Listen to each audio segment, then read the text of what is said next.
A pergunta que fica é se pessoas que não são instituições financeiras podem cobrar taxa de juros acima de 1% ao mês. Nesse vídeo eu quero esclarecer com você qual que é o posicionamento do STJ sobre esse assunto. Seja muito bem-vindo a esse vídeo, meu nome é Gilson Guiás, eu sou economista, contador e advogado e eu ensino pessoas como atuarem na perícia e hoje eu quero explicar para você como que está o posicionamento do STJ sobre essa questão. Fato é que quando não se tem uma instituição financeira, qual que é o limite da taxa de juros que essas pessoas estão submetidas? Essa questão chegou lá no STJ e ela chegou da seguinte forma. Recurso especial 1.720.656, ministra Nancy Andrighi. E o que foi decidido na ementa? Na ementa foi decidido o seguinte, olha, recurso especial, compra e venda a prazo, empresa do comércio varejista. Então veja que era uma situação em que uma empresa do comércio varejista estava cobrando taxa de juros acima do que o normal. Entenda que a autorização para capitalização de juros, cobrança de taxa de juros acima do limite legal, só para instituições financeiras. Quando você vai analisar a evolução da legislação em si, quando você pega a súmula 596 do STF, quando o STF ainda tinha a competência de julgar, de corte recursal, né, para a matéria infraconstitucional, a súmula 596 do STF vem falando o seguinte, olha, as instituições integrantes do Sistema Financeiro Nacional não se sujeitam às limitações da lei de usura. E aí ele estava fazendo referência ao artigo 1º da lei da usura, que fala que o contrato vai ser nulo se ele estipular taxa de juros acima da taxa legal. À época, a gente está falando da lei da usura, decreto-lei 22626, e o STJ vem falando, olha, para as instituições integrantes do Sistema Financeiro Nacional, veja que só as instituições integrantes do Sistema Financeiro Nacional não vai se aplicar essa regra. Mas e as demais pessoas? E as pessoas que não são instituições financeiras? Ah, não, isso não mudou nada para elas. Ou seja, para nós, réis mortais, para nós, pessoas normais do mercado, o que a gente tem? Uma limitação definida lá na lei da usura, decreto 22626. E é isso que o STJ foi se debruçar num caso de uma empresa normal, uma empresa revendedora de móveis, eletrodomésticos, qual que é a taxa que ela poderia cobrar no máximo, entendeu? Então, vamos ver como que isso ficou. Olha só, recurso especial, compra e venda a prazo, empresa do comércio varejista, instituição não financeira. Artigo 2º da lei 6463/77, equiparação. Ele estava querendo se equiparar a uma instituição financeira. Ele falou, não, inviabilidade. Juros remuneratórios ou os compensatórios, os limites são dos artigos 406, combinado com o artigo 591. O artigo 406 aqui também vai dar uma celeuma, tá? Porque agora, nos últimos dias, eu vou reagir a isso em um outro vídeo, o STJ reafirmou o posicionamento dele que a taxa de juros do artigo 406 é a taxa Selic, não 1% ao mês. Então veja que esse julgado aqui está correto, porque ele fala que é a taxa do artigo 406, mas o posicionamento do STJ, fato é, deixa eu só explicar para vocês a questão do posicionamento do STJ. O artigo 406 do Código Civil, ele fala que se no contrato não estiver definido quais são os juros moratórios, vai valer a taxa de juros que tiver em vigor para pagamento dos tributos à União. E desde 1995, a lei do imposto de renda fala que os tributos da União ele vai ser remunerado, no caso da mora, pela taxa Selic. Mas o Código Civil entra em vigor em 2002, tem uma discussão ali, mas no STJ já tinha esse posicionamento que a taxa de juros moratórios do artigo 406 era a taxa Selic. Aí o que aconteceu?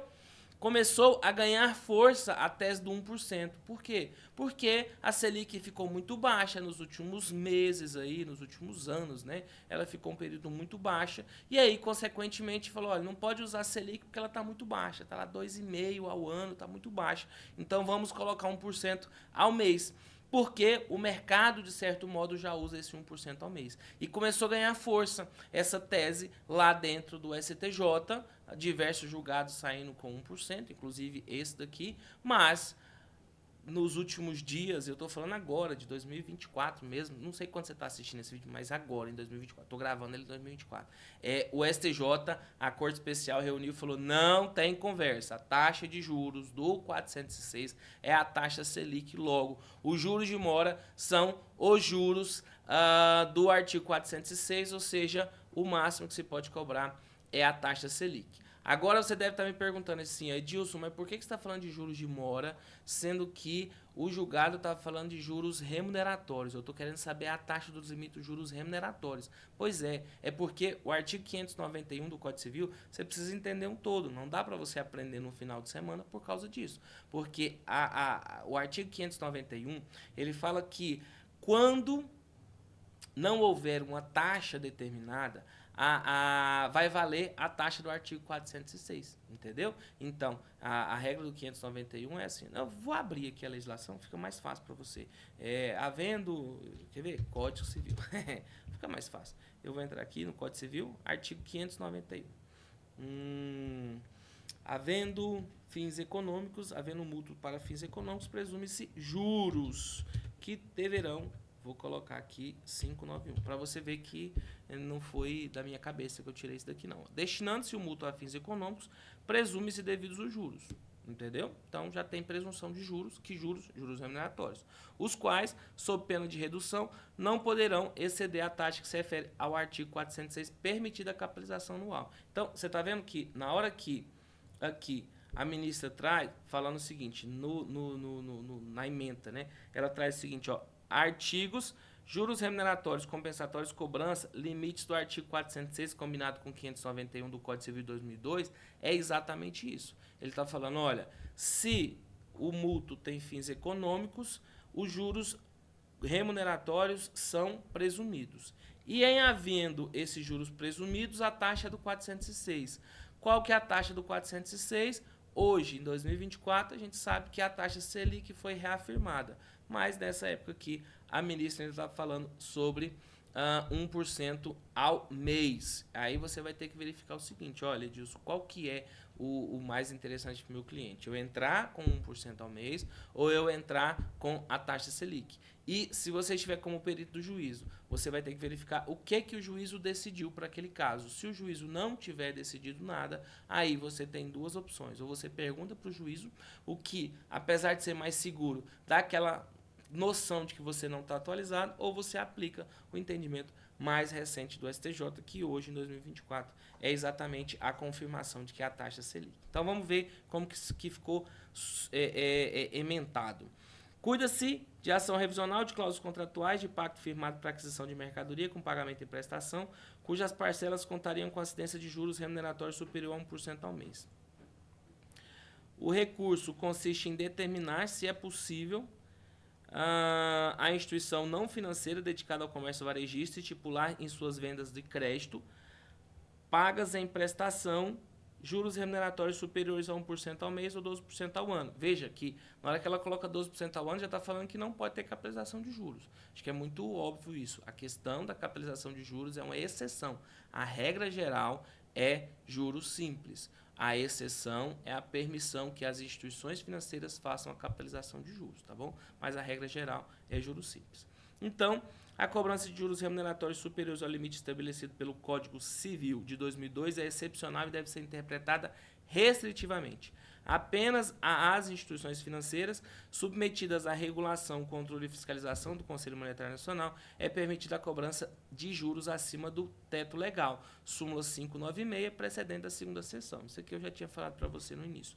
A previsão do artigo 2º da Lei 6463 faz referência a um sistema obsoleto, em que a aquisição de mercadorias à prestação dependia da atuação do comércio varejista como instituição financeira, no qual o controle dos juros estava sujeito ao escrutínio dos próprios consumidores e à regulação e à fiscalização do Ministério da Fazenda. Não sei, possivelmente você não vai lembrar disso, não vai saber disso. Eu sei disso por causa da necessidade de estudar a economia brasileira, mas no período dessa lei de 77, aquela maluquice da hiperinflação no país, e por causa dessa hiperinflação, veio essa legislação permitindo que houvesse a cobrança de um determinado valor de juros nas compras a prazo que eram feitas feito pelos comércios varejistas. E é tão interessante que, às vezes, eu mostro para os alunos lá na universidade propagandas de grandes varejistas. A inflação era tão maluca que tinha propaganda de grandes varejistas falando assim, olha, você pode comprar aqui, compre hoje, e eu garanto que você vai receber o mesmo preço até o final do dia. Então, ele fazia uma oferta na televisão e falava, eu garanto o mesmo preço até o final do dia. Você fala, como assim garante o final? Porque o preço, a inflação era tão maluca que o preço ele oscilava diversas vezes ao longo do dia. Quem viveu essa situação aí sabe exatamente como que era. E aí, por causa disso, como o comércio estava travado por causa da alta inflação, o Estado permitiu que alguns comércios varejistas pudessem fazer a venda a prazo com uma determinada remuneração. Mas isso já passou. A ministra está falando, não, isso aqui era uma questão muito específica da época da hiperinflação, agora já é um sistema absoluto que não funciona mais. Por quê? Porque essa taxa de juros estava limitada ao que o Ministério da Economia colocava. A partir do momento que não se tem mais essa fiscalização, não tem sentido isso. Após a Lei de 64, após a lei que institui o Sistema Financeiro Nacional, que é a 45.964, o artigo 2º da Lei 6463 de 77 passou a não mais encontrar suporte fático apto à sua incidência. Portanto, é ineficaz e não pode ser interpretado extensivamente para permitir a equiparação de empresas varejistas a instituições financeiras, não autorizando a cobrança de encargos cuja a exigibilidade é restrita àquela. Olha que legal, né? Ele está falando, olha, o banco ele tem algumas obrigações que são diferentes, ele tem uma tributação que acontece diferente e, consequentemente, ele acaba tendo um direito de cobrar de modo diferente das pessoas. Você, que é varejista, está concorrendo em outro mercado, consequentemente, você não vai ter esse direito de cobrar como se banco fosse. Na hipótese concreta, o contrato é regido pelas disposições do Código Civil e não pelos regulamentos do Conselho Monetário Nacional e do Banco Central, haja vista que a empresa, hora recorrente, não é uma instituição financeira. Assim, os juros remuneratórios devem observar os limites do artigo 406, combinado com o 591 do Código Civil 2002. Está vendo que, mesmo hoje, mesmo com, ela vai lá e traz a pergunta se pode ser superior a 1% ao mês ou a 12% ao ano, já trazendo claramente que é juros simples. Hoje, você já sabe, que eu já te avisei aqui, e você consegue pesquisar muito facilmente esse posicionamento do STJ, que a taxa de juros do artigo 406 foi confirmada, que é a taxa Selic, ou seja, você vai conseguir utilizar esse julgado da integralidade exatamente porque ele coloca claramente assim, ó, os juros remuneratórios devem observar os limites do artigo 406, combinado com o artigo 591 do Código Civil de 2002. E aí, meu amigo, isso vai valer para loteadores, vai valer para construtores, vai valer para aquela loja da cidade que vende no crediário próprio, isso vai valer para o supermercado que vende no crediário, isso vai valer para a loja de material de construção.